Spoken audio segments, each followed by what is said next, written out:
Hello my friends and welcome to Flying Circus Models. One more video from Canadian Aviation and Space Museum, a close look-up of their Fokker D VII fighter. As you can see, this particular aircraft is not a real plane but replica. From what I was told, it was built by some New Zealand company, and museum staff didn't know the name of that company. But I assume it was the Vintage Aviator company, which is owned by Peter Jackson and is the older brother of Wingnut Wings, if I can say like that. I didn't find any information about that build on their website. However, they say they restored or built 7 Fokker D VIIs, so this one can be one of those 7 planes. As usual, a little bit of history of this well-known aircraft. The D VII, designed by Platz, and did appear late at the front line of the First World War. Originated from the V11 and V18, was finally accepted by the German Inflieg and appeared at the front in April-May 1918 as D VII.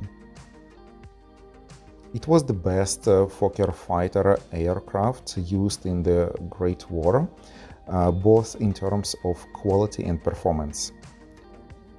The plane has been used in no less than 19 countries, not only during the First World War, but in some countries, including the Netherlands, up until 1938.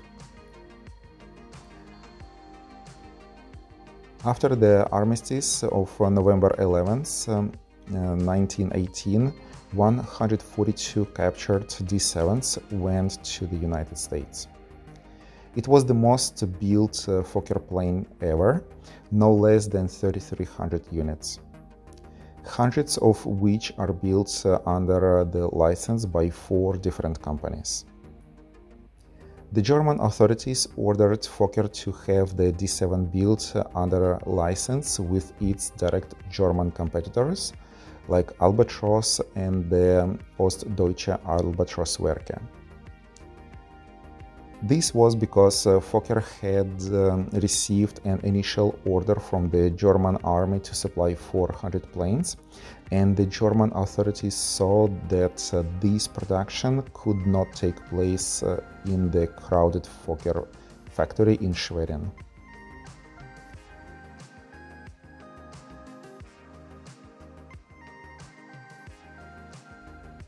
Albatros built more D VIIs than Fokker himself. After the Great War, D VIIs were still produced in 1919-1920 in the Fokker factory in Amsterdam North. For example, for the LVA, so that's Dutch Air Force. In 1929, a number of D VIIs were licensed for the Swiss Air Force in Switzerland.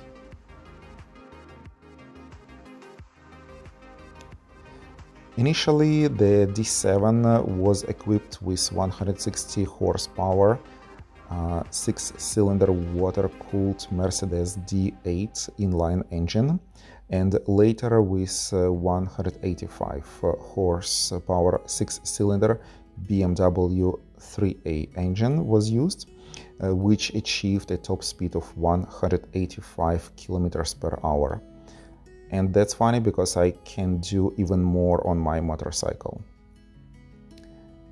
The BMW engine gave the D VII an ascent speed of 9.5 meters per second. A later version of the D VII used a 230 horsepower Armstrong Siddeley Puma engine.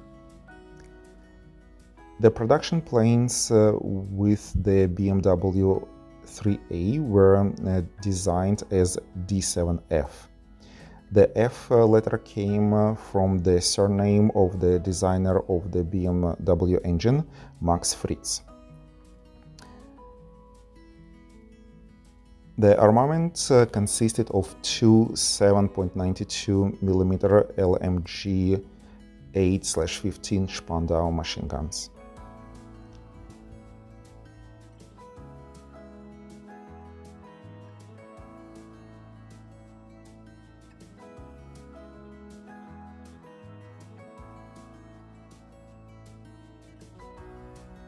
The D7 has also served in the Dutch armed forces.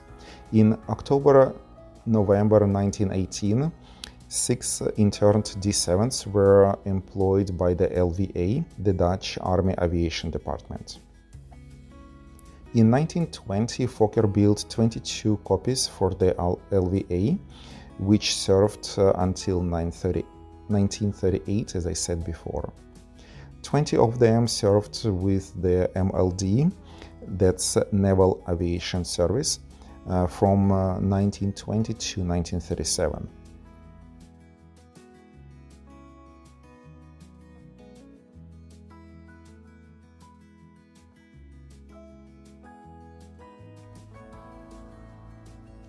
I have two wings models of the D7 planes. One of them is actually Fokker-built D7 early version, and the second one is a D7F with a BMW engine that was flown by German Göring.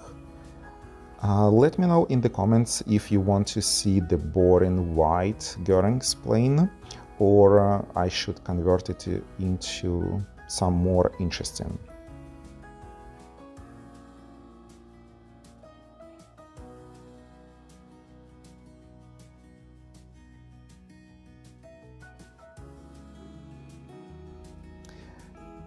As usual, if you like the video, please subscribe to the channel, press like button, ring the bell in order not to miss a new video. Also, if you would like to support my channel, you can do it on Patreon, where you can see my videos early. Also, I share some interesting pictures there, and the link is in the description. Thanks for watching and see you in the next episodes.